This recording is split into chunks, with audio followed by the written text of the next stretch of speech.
you, Norris the Terrible. Thank you, Mac and Goo, for the lending the music to the main segment today. What have we been watching lately? A little bit of catch up as we've been away from the podcast sphere. We're now punched back in. We got our hard hats. We got our lunch pails.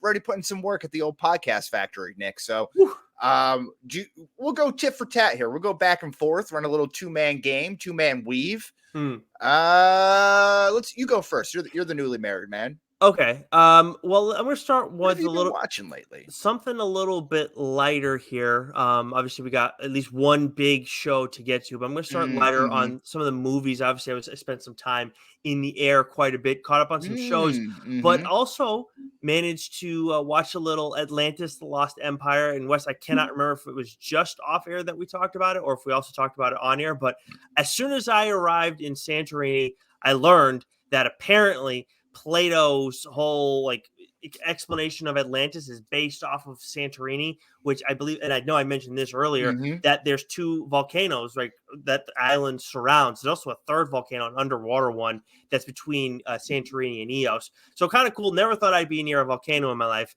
Of course, after I see that, I'm like, I have to rewatch Atlantis: The Lost Empire. So the missus and I watched that. Obviously, if you like that movie as a kid, it still holds up very well today. I agree. What does not hold up, and that we watched this for the first time, and I knew this was going to suck. Atlantis: Milo's Return. It is the sequel to Atlantis: Lost Empire. Have you ever seen this? No, this feels like a straight to DVD type release here. I don't think this was a theater movie. I believe it was based on the animation, also based on the fact that Michael J. Fox is not Milo. You have Milo returning, and you have the guy who voiced him in the first one. Yeah, he might be going through his own problems there, you know? Well, that's a fair point. Who knows when the timing of that was, yeah. That's a fair point. So maybe it's less on the studio and more just unfortunate timing. That's fair. But I really question that, not knowing at all Michael J. Fox's timeline, because this was so bad. Because you have this similar outlining of the characters from an animation standpoint, but where there's I guess kind of a three-dimensional view or animation to Atlantis: Lost Empire, when we see all the different flying vehicles and everything. Everything's completely flat here. The coloring is very bright and just kind of basic, and then the voicing in the script is terrible. And then the plot, it's basically the whole. I'm assuming you don't mind me spoiling this for you. I'm okay with it. Yeah, okay. Yeah, just this once though. The whole plot is basically getting us to getting Kita to realize, you know what, we can't keep living underground now that we have the capability to come above ground. And they go through these 3 different random fucking trials that all seem totally unrelated to each other, but all serve this purpose. It's just very, very disjointed. So I would highly recommend not watching Miles. Straight to DVD. This feels like a dollar bin, buy that you would get at Blockbuster or something like that. You know, you get 5 for $5. You pick out all these random movies. I don't know. Maybe I'm dating myself here. No, I think that sounds vaguely familiar. But I'll tell you what. Maybe at your local supermarket chain, you go over to the entertainment section. There's a whole bin of shitty movies that you can choose from. If you're thinking about introducing this property to your kids, just introduce them to the Lost Empire, and then wait a little while, and then hope they forget about it, and then say this is the sequel, and just show them the same friggin' thing. Okay, all right. It's bad. The other one's bad. We'll keep that in mind there. All right, my turn. What have I been watching lately? This is actually most recent. Cultural phenomenon Barbie, available on Amazon Home Premieres. I think the wife bought it. She's been itching to go see it, and we were kind of in that in-between time where it wasn't really in theaters anymore. All the hype had passed, and we're waiting for it to come back on demand there. But pretty good movie. I don't know what all the political social discourse was about. I think it's kind of crazy that there was the world shut down around Barbie, and it became a real political discussion, or again, social cultural discussion. It's a decent movie. It's funny. It's definitely heavy-handed with some of its messages that they're trying to say or themes of the movie. But Mm, it was fun. It was a fun time. Ryan Gosling fucking hysterical the whole time. yes. He looked like he was just like waiting for them to yell cut so he could break in laughter because he did everything so stone faced, and it was really good. I thought it was funny. I'm pretty sure his Ken song like was like a built like hit somewhere on the Billboard, like top I 100 or believe it. whatever it is. Knuff Whatever the song was, is that what it was? or Knuff? I'm just Ken. Yeah. So yeah, Yeah. there you go. That's what it was. I'm just Ken. Yes, that sounds right. Yeah, I No, mentioned the it when I musical numbers were funny. It was a good time. Like it was like surreal, kind of being in Barbie land and everything was kind of fake there. Like that was interesting. Everything with Will Ferrell in the real world was dumb. That just seemed like a waste of time to me. But Zod. it's funny because the movie, I came into it like halfway through. I'm wondering like, who is this movie for? Because again, it kind of with those heavy-handed ideas, they are kind of like heavy, like weighted. You know what I Mm. mean? Like they're like deep ideas. So it's like, is this really for kids? Am I underestimating how smart like high school, like teenage girls are now? Or because again, like these are concepts that I wouldn't necessarily be concerned with at my age Mm. or at that, at that high school age at that time. But then it's like you see in the movie that the daughter doesn't care. She hates Barbie, but it's the mother who becomes attached to her. Then suddenly it's like, okay, so this is for the mid to late 20s, early 30s women who are maybe introducing their kids to something they loved for the first time, right? I would venture like if you're trying to be like specific on who was this made for, that would be my guess on the target audience. How did the Mrs. feel about it? Yeah, she liked it. Yeah. Yeah, yeah. So did mine. She actually freaking loved it. Yeah, I mean it's a fun movie. I'm trying to remember what else was out at that time because I know Oppenheimer. Barbenheimer, Yes, but Mission there was Impossible. that's what it was. I think I saw Mission Impossible and Mhm. Barbie the same weekend, and I still have not seen Oppenheimer. It's a sin I didn't see it in Mm. theaters, but I know. I want to see that too. Yeah. yeah, but yeah. So I'm glad you liked it. Yeah, I mean, but at the same time, you're like, I hear you in like the logical sense of why did this become, such a No, yeah, but we shouldn't be polarizing surprised, thing. right? But that's what I was gonna say. Yeah, everything's polarizing today. I'm sure we Yeah. said something that's borderline polarizing Well, too. yeah, but it's like, the obsession with Barbie is almost kind of coincided with like the explosion of Taylor Swift, who Mm. obviously made news yesterday for being in the Yeah. box How with about that? Travis Kelce. It's like I was waiting for Susie Waldman to come up over on the mic and be like, "Oh my God, is that Taylor Swift in George Steinbrenner's box? That's This is the classic. greatest day in Chiefs history." I'll tell you what, I was covering a Red Sox game one time and I was sitting with Steve Buckley and then I think Nick Cafardo sat down. And then John Sterling and Susan Waldman sat down and I was like, holy shit. Like it was a very like odd moment for me. Like Seeing them in real life, yeah. because they're legends, but also like Susan Waldman, I'm thinking about the fucking Roger Clemens thing.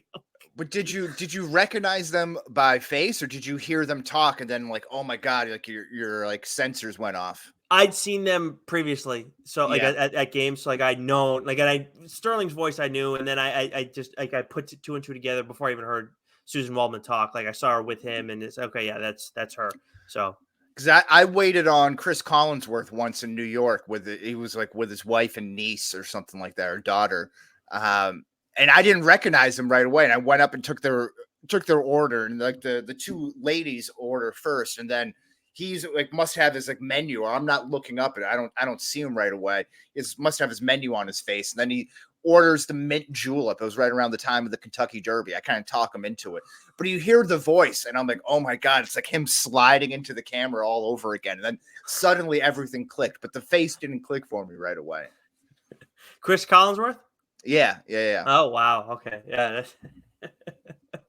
So yeah, it's interesting. But yeah, but the whole Taylor Swift and Barbie thing, like I didn't really I don't understand the Taylor Swift like obsession. I know she's a very great artist and pop icon and all that stuff, but like this summer specifically, it's like she went to another stratosphere, and I don't fully understand it. And it's the same thing with the Barbie thing. Like obviously a great movie, it's a fun time, but I don't know. This is also not for me. What I'm trying to get over right now is when you said Chris Collinsworth, I was thinking of somebody else, and it really threw me off. Once you said the slide in, I knew who you were talking about. Yeah, yeah, yeah. Who's the guy that has the he was on FX, had his own show, and because you wait a second, and he's now like kind of spun off and done his old thing. Shannon Sharp's at like working with that company now. This is pissing me off. My brain's being really stupid right now. Outkick, the guy who does Outkick there. No, not Outkick. This is really pissing me off. Why can't I think of who it is? Chris Rose. No, not Chris Rose. What the? He was on Best Damn Sports Show. Okay, the period. volume. Yeah, Chris Rose. So Chris Rose is okay. Colin Coward. How did I get Colin Coward? Yeah. I should have made that connection. Yeah. No, you shouldn't because that's stupid. How did I mix up Chris Collinsworth and Colin Coward? Well, they're two C names. They're two alliterative C names. You're being too nice, and it's insulting. Yeah. When is the first time back here? I haven't seen it in a while. Next week I'll go back to being mean. Thank you. Okay, that makes me feel better. That was fucking stupid. So I couldn't register it. That was just sad. What have you been watching lately? Keep it short. Tell me right now. Okay. All right. I'm gonna go to a show. So I finished a longer while back, and I can't remember if I talked about it in the show. So I just wanted to touch on it. I will keep this one very quick. The Power. There is one season on Prime, and this is based off of a book. And basically, the whole premise is that something happens in the course of like that throws off the world, and women start getting women of a certain age start realizing that they have a power, and it's basically something that's like a muscle, or I can't remember exactly what that's in their collarbone, and it gives them basically the power of electricity, and it appears in different ways for these girls. And then with older women, they have it, but it's been dormant for a long time. So basically, like, things have happened in the world that have forced these women to start like having this muscle be productive again. So isn't it like the mutant gene? Isn't that some storylines in X-Men where it's like the mutant gene lay dormant for a long time and then something activated it in everyone? Wasn't that? I think so, but I'm not certain right now off the top of my head. But it's like it's along those kind of lines. Like that's basically what it is. And it ended up really liking the show. Thought it was good. Like, I'd give it like a solid 83. But the reason it loses some points is it's a really criminally slow start for how good the show ends up becoming, because it spends so much time developing the characters in like the first one, maybe two episodes, where it's like we're not even getting the whole power. Like that whole thing's not really happening, and it's like an hour-long episode. So it's kind of strange the way that it was done. Like, in the end, like it came around to an 83 despite the slow start. So it's a solid show, but it does take a little bit of a commitment, because again, I think it's 2 episodes that feels slow out of like 8, a Tristan Cassis type show. Slow start, comes on strong at the end of the year. Exactly. Okay. Well said. But what have you been watching lately? On Amazon Prime too. Okay. Amazon Prime. The Power, not to be confused with the 50 Cent show Power. Yeah, that's a popular show. You just want to make sure out there. The makes a big difference. You need the article in there. Fair. I didn't know this show existed. I'm going to look it up right now while you tell me what you've been watching lately. Well, this was another movie that you saw recently, so I'm interested on your opinion on this. Is No Hard Feelings, the R-rated comedy starring Jennifer Lawrence. That was also an Amazon home premiere, also a wife selected choice here, but I was happy to watch it because I'd heard so many things about it. I know you had watched it, said you liked it. I think Mac liked it and as well. So I was eager to hear it. And again, public discourse on the movie too. So that also kind of, got my attention on it as well. And it was fine. I think the first 30 minutes or so where she's aggressively trying to seal the deal with this kid who says he's 19, but maturity wise, he's like really 14, maybe 15. And she's 32, 33. That stuff isn't very, like, that doesn't work for me very much. Even the wife turned to me at a certain point, was like, what? This is kind of weird. She's coming on a little too strong here. It's not as funny. It's more of like an awkward vibe. But once she kind of tones that down, kind of draws it back, and they become kind of develop that friendship, that relationship a little bit more, then you get like more of like the rom-com aspect of it, where it doesn't feel as raunchy as like the first 30 minutes were. And I don't know, maybe I'm a misogynist at heart. I just like the Amy Schumer, the Nikki Glazer, the Chelsea Handler type like raunchy humor. I don't know. It just doesn't work for me from a woman for some reason. With Nikki Glazer, because I do feel like I like her delivery. I feel like there are some like I feel like I find her funny, It feels but crass uh and low hanging fruit.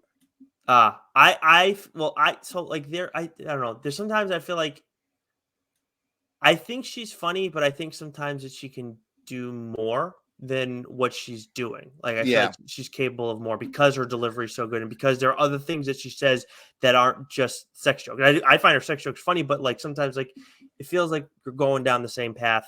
But yeah, I mean I'm not an Amy Schumer guy, so Yeah, and it feels like some of them, like, it almost gets typecast. Like they're all blondes. Like why? Like how does that happen? Like it's almost like they all have the same manager, and like this is your only way to success, or this is your fastest route to success. And it's like, all right, but so I did get that type of like crass raunchy vibe that didn't really translate. But I thought there were some funny things in there. I loved the couple, her friend couple there that they end up she ends up selling the house to at the end. I guess that's a little bit of a spoiler there, but I thought they were very funny. Matthew Broderick was pretty funny. There was some good stuff in there. I remember liking the movie. I like that, like, but nothing where I'd say like this is like knockdown, drag out, hysterical. Like it was funny. I had a good time. I liked it. I'm trying to The find kid there. is just so painfully nerdy too. You know what I He's mean? It's like he's it's cringy at that point. And I wouldn't say it's fine. It's like a 79. Like I wouldn't say it's the return of the R-rated comedy. If I had to put a score on Barbie, 83, hmm, 84. I'm probably more, probably a little. I'm definitely higher on both.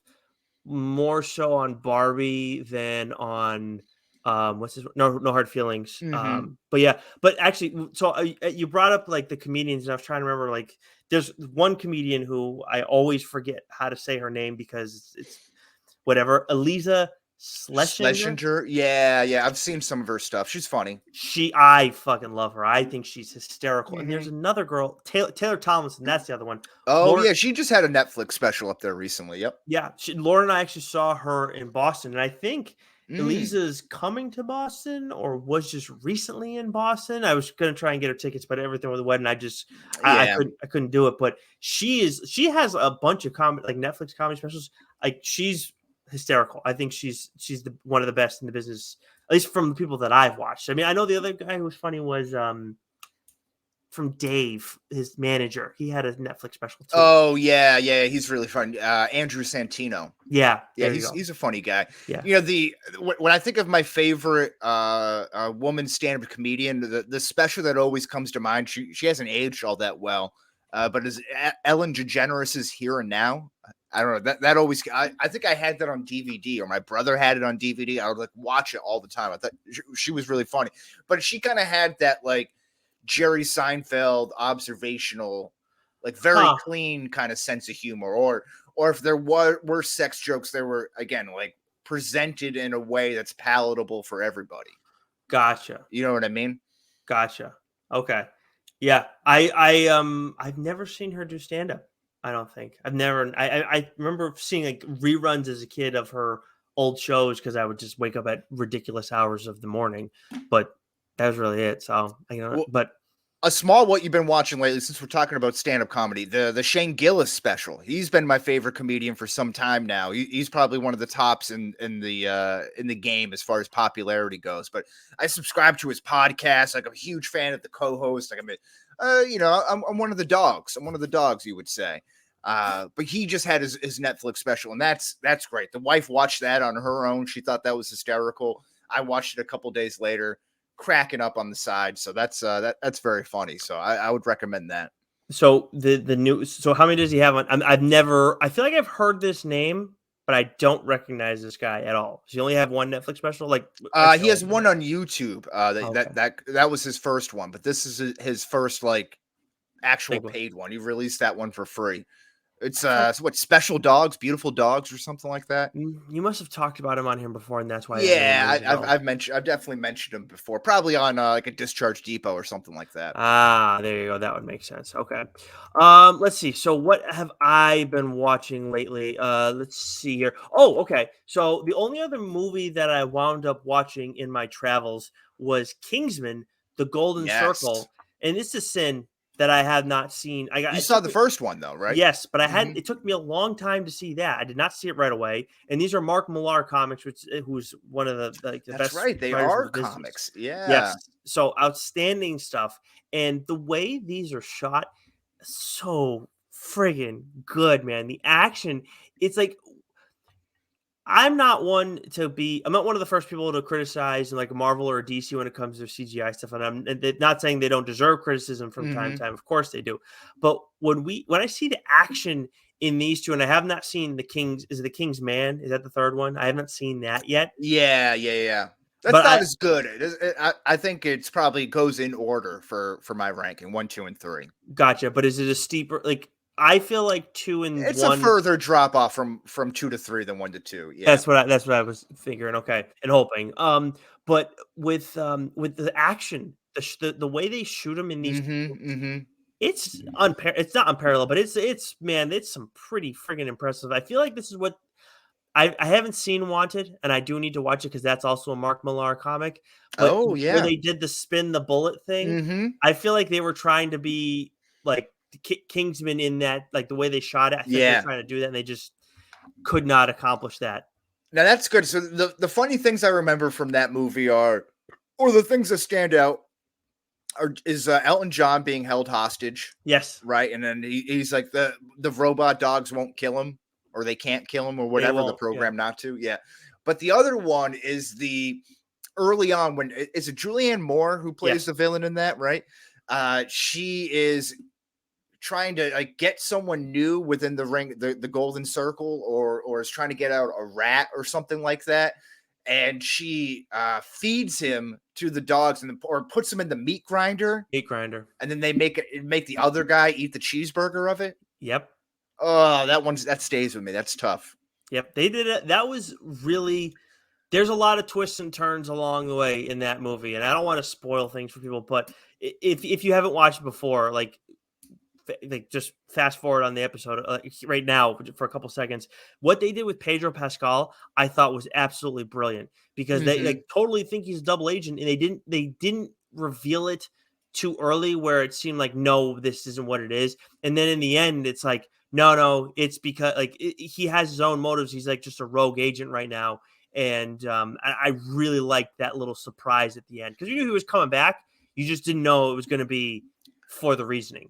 Yeah, and their money penny equivalent. I forget the actor's name. He's that guy, but he's like their teacher in the first one, who ends up coming, but he sings the Country Road song, right? Is that in the Oh, second one? oh yeah, Country Road. What the hell is But Mark that's Strong? a great scene. Yeah, yeah, yeah.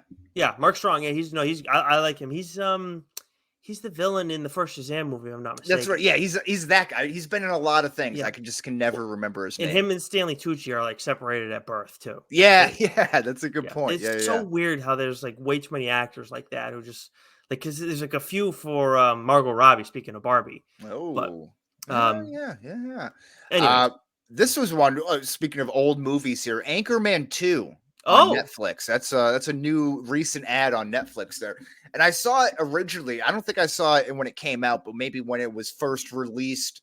On DVD, HBO, all that stuff. So, and I wasn't impressed with it.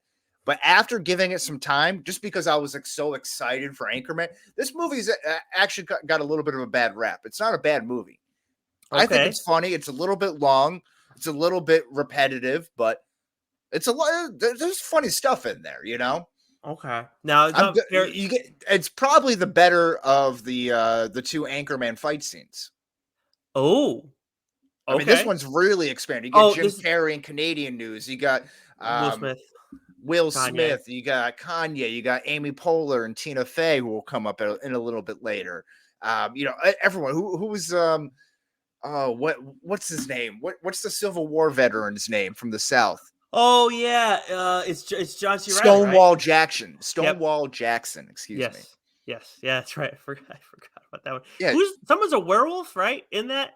yeah. It's from that. It's like Nat Geo. They're like, hey, wait, now we're getting into mythological creatures. This isn't real history. That's not news. Yeah, no, that I did enjoy that. That was a lot of fun. And then Vince Vaughn shows up at the end of that. There's a crazy scene again. Like I'm not sure if this even gets made today. I'm surprised it got made whenever this movie was released. But where Ron Burgundy is dating the program manager, his boss, who is a black woman. I think Megan Good is the actress, and she takes him home to meet the family for the Yeah. first time, and he's trying to assimilate by like speaking jive, and it's a very like well-to-do family. And it's the most like awkward laugh out loud moment. It's That great stuff. And I think you go online and then watch like the outtakes of it. It's even better. Oh, actually, I've never seen that. That's interesting. Yeah, I don't know if I can go and watch that though, because it's so friggin' uncomfortable. That was I remember seeing the trailer for it, and that was like somewhat featured, and I was like, oh god, I'm not. How am I going to sit through this portion of it? Yeah. It's funny. It's funny, but it's definitely like wow, they go for it. You know what? Okay, did you say what you wanted to say about Anchorman? Because Yeah. okay. So I didn't jot this one down, but I just remembered that I think like right before we went on the honeymoon, in that like week between the wedding and the honeymoon, what we watched The Campaign, which I haven't seen Mm-hmm. since it was in theaters. And Lauren like kind of liked it. I can't remember how, but it was her idea to watch it, and she likes it. She thinks it's good, and I was like, I don't know, like that. I didn't love it the first time I saw it. I don't know why, but I got really thrown off by Will Ferrell having cheating on his wife with the woman in a porta potty. It really Yeah. took me out of it. Call me crazy, but watching it this time around, knowing that happened, I enjoyed it a lot more this go around. It's a funny movie. My one gripe with it is Zach Galifianakis. He kind of plays like a similar character, that lispy character. Like I don't know, it's all kind of like the same person, but it's a good movie. It's funny.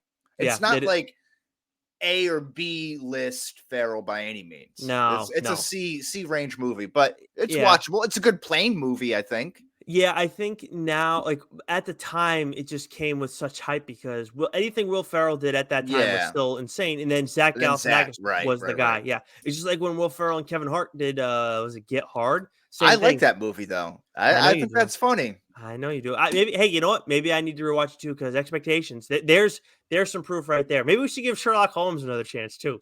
There we go. I don't know about that there, but I haven't watched it, but I feel like I need to just to know how fucking bad that thing was. my favorite scene from Get Hard is when he is about to break out to Mexico and he has some disguise on, and it's really just a mustache and he dyed his hair, and he runs up to his old country club to go get his wife Allison Brie, who's sitting around all her friends for lunch, and all her friends are startled when he runs up, and they're like, "Oh my god!" And they're all talking to one. And he's like, "Just shut up and eat your fucking salads." Like, he's got like running hair dye, like he's Rudy Giuliani, like coming down because he's sweating, and then like that's a great scene. I forgot that Allison Brie was in that movie. Wow. Oh yeah, very spicy looking, Allison Brie. I mean, yeah, she sure looks good. All right, let's see. So I know I just said that one, but I know you only have a few more, maybe one more left. Quick one. So Jersey Shore, that was I believe it ended up making the hashtag dork like movie or show list Top rankings. 50 shows of all time. Yeah, I think it did. I know Mac and I had it pretty high. But I did not watch the original show when it first came out. I've honestly watched it since late last year. I started watching it with Lauren, and now I am all caught up, all the way up to Family Vacation. It's the only reality show that I watch like consistently. Occasionally, we'll watch some stuff. Shocking. I love this show. Yeah, so I've said previously that I love that your wife opens up new doors to content, so you're not watching Transylvania and According to Jim all the time. But now I think she's gone a step too far. I think this is maybe too much. We gotta reel her and you back in a little bit. Because I don't know. I love the show.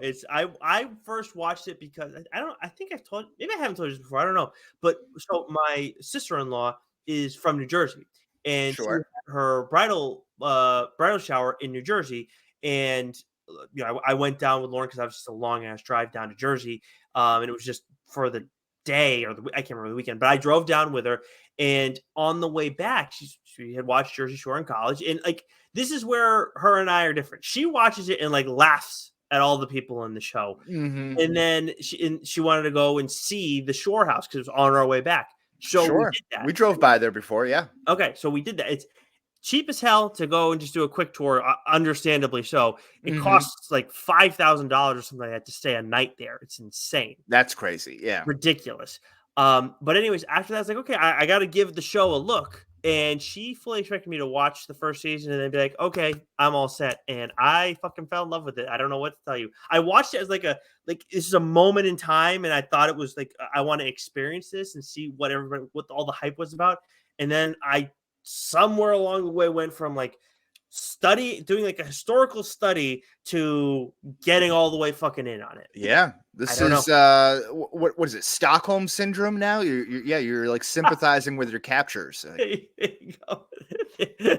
That's yeah. There's a whole science and psychology around this. Yeah, there you go. Well, just let it be known, I am not the only person in the DSG though who likes Jersey Shore. I That's know true. Max does. No, you're far from alone. They've lasted for 20 years on the program here with Crazy. spin-off shows, But It's crazy. yeah, The the spinoff shows. situation still can't outrun the government. So that doesn't. That is also true. But it is the spinoff shows. You're absolutely right. It's insane. I don't know exactly how many, but you have like the Floribama Shore, and then the people Oh yeah. from Jersey Shore have their own spinoffs. It's wild. Mm-hmm. And I'm in it now. My last one here is Baby Mama, also on Netflix. This is Tina Fey, Amy Poehler. I know it came off with some misogynistic comments before, but I love these two. I think they're hilarious. This is my type of humor here. So not the best movie, but we got a baby at home, so this was funny to kind of see the process of it. And they got good chemistry together, obviously from Saturday Night Live. So I enjoyed this movie. I thought it was pretty funny. Tina Fey is kind of like her, an extension of her character, Liz Lemon, a little bit more buttoned up here. Steve Martin's in it.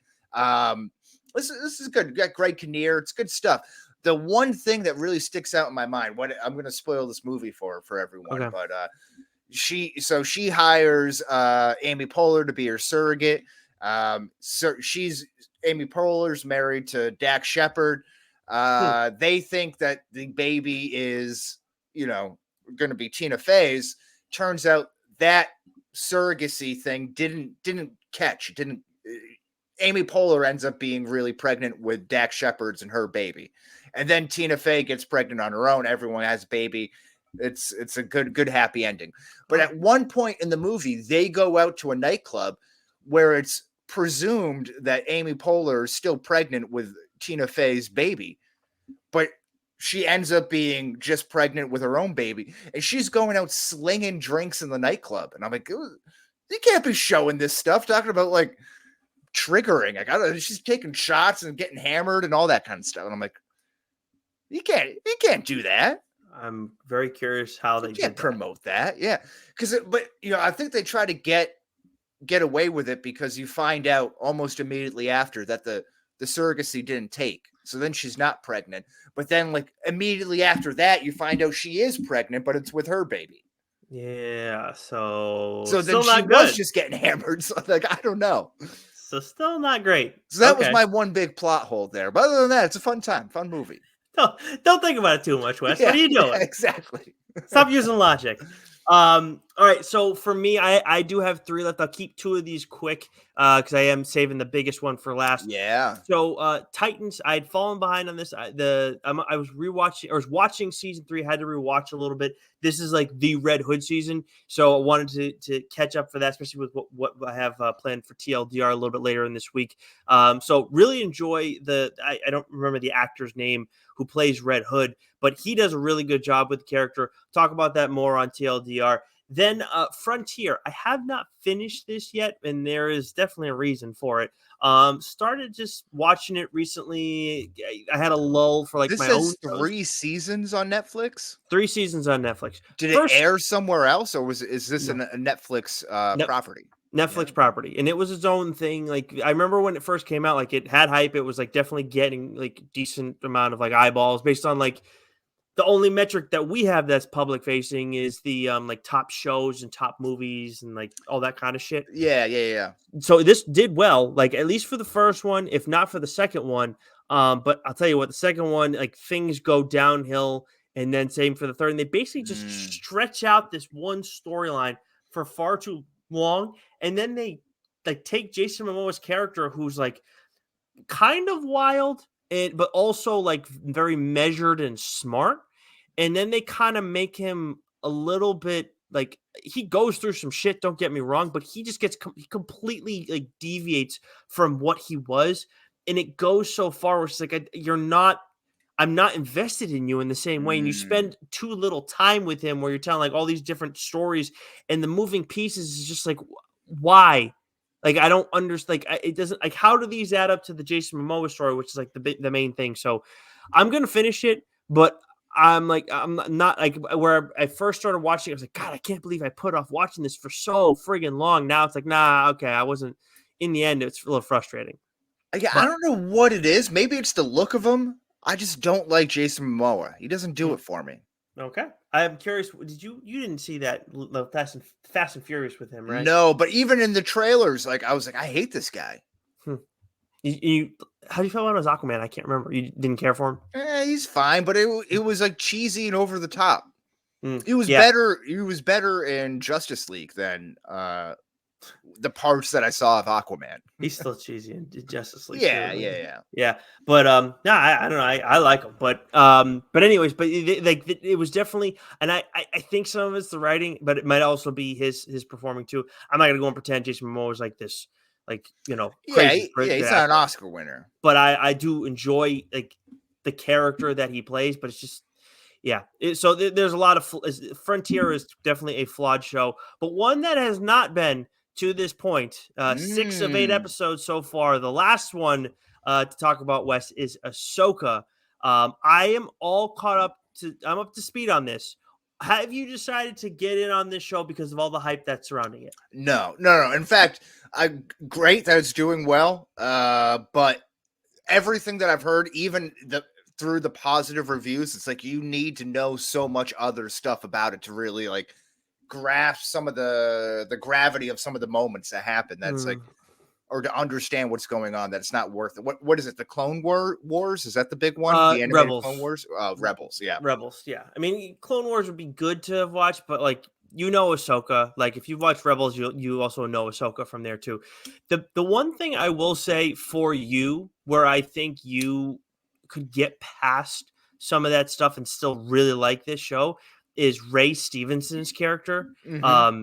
He's so fucking good in this show. I've heard that he's been getting a lot of kudos for it. Yeah. Oh my god! Like, and I feel bad saying this. I had forgotten that he'd passed away when he Oh, he first. is dead. Okay. Yeah, so he like I'd forgotten that happened. So when I'm watching his performance, like, and even when the first episode says like for our friend Ray, like I didn't even put the fucking piece together, Mm-hmm. because he's just not an actor that I know like that necessarily. So, anyways, He's kind of that guy, you know. He's like, what's yeah. his name? Yeah. So I watched him in the first episode, and his apprentice too. She's awesome.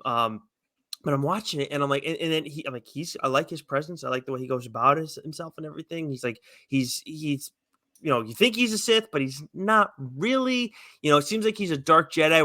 We'll find out. It hasn't been officially said what he is yet. Um, Mm-hmm. but man, like that's a character I think that you could absolutely get invested in. I really Okay. enjoy what he's done so far. But in general, the show's just been outstanding. And I have watched Rebels. That does help me.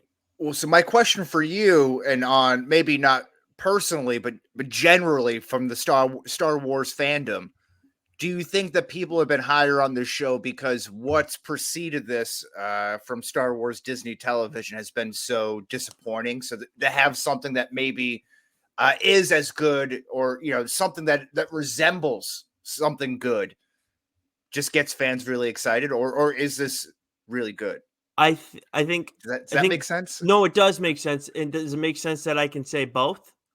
because Okay. I do think that I look, I like Mando, but I Mhm. was fine with Kenobi. I think I am higher on it than most, but I still say fine. Boba Mhm. Fett, again, like is there's a few good episodes in it, but they really dropped the ball. This is definitely, I love Mando. Love Mhm. Mando. This is definitely the best show that we've gotten from Disney Was Plus. So Andor? Was that the other one? Andor is really good too. Andor actually, and I thought that was not going to be good at all. That thing kicked ass. That was really Mhm. good. This is still way better than Andor. And so better than anything from Mando 3 or Mando, not 3, but Mando of the Period. 3 seasons? Yep. I take this over. I love Mando. I love Mando. I love Bo-Katan. Obviously, who doesn't love Grogu? Um, Bo-Katan, yeah. yeah, That's that's an my girl. island off of Greece that you went to, right? Still plays. Still plays. Yeah, no, she like I love I loved that show. I still do. I will say I don't complain about that show as much as other people do because there are complaints. If you are complaining about this show, you better have not watched Rebels. Because if you did watch Rebels, then you have no reason to not like this show. The Mhm. pacing on it has been outstanding. The lightsaber fights have been awesome. And I'm not one who always needs them. Like I know Mac's big on that. I don't always need them. They've been so fucking good, every single one Mm. of them. Okay. And this also has this like where we've seen a lot of multiverse stuff, and it's all been kind of like, I don't know, is this gonna Mhm. work? Is it, or it's been like kind of fine, whatever. They tap into it a little bit here, but it's like they still do a very good job with it, and they're not trying to do too much. Like they're finding the balance of keeping it simple, but also making like there be a serious magnitude to everything that's going Okay. on. But I Okay. think some of that magnitude, this is where it would be tougher for you. I think some of that magnitude is from some of the stuff that you have to know That's been from Rebels. building. Yeah, yeah. Yep, that's the only thing. I'm curious if you gave it a shot, if you still would like how you would feel about it. But I think you may lose that slight element of it, unfortunately. Okay. All But right still, there. really, really good. Like Do they do they land the plane? 2 Is episodes left? oh yeah, I'd be like there's gonna be another season of this. So I mean, like they've yeah, if they don't land it, like, let me put it to you this way: I haven't thought about how they're gonna land the plane at all. Like in the Okay. So course of you've been enjoying the ride. yes, 100%. I like that. Okay. And I don't think about I'm not as quick to think about landing the plane as like the rest of us in the TSG. At the same time, though, like it's still like at this point, it would cross my mind. Right now, not like I'm like I Well, I can't was wait. gonna say you got 2 episodes left. If you don't start thinking about it soon, you're gonna miss the runway. It this is this is very true. Have a Uh, Sully Sullenberger type of situation. you know what, man? I know you were frustrated with how this started off, but you have been on your A game since then. You just needed that, and then it jump started you. But There yeah, we go. Yeah, a little I motivation. I think that like this, like I'm very comfortable about where the direction that they're going in. There's got to be a second season of this. There's so much potential beyond this. So I'm loving what Filoni has done with this. All right. Yeah, Filoni, not full of baloney. How look at about that? that. Look How at about you, that? unreal.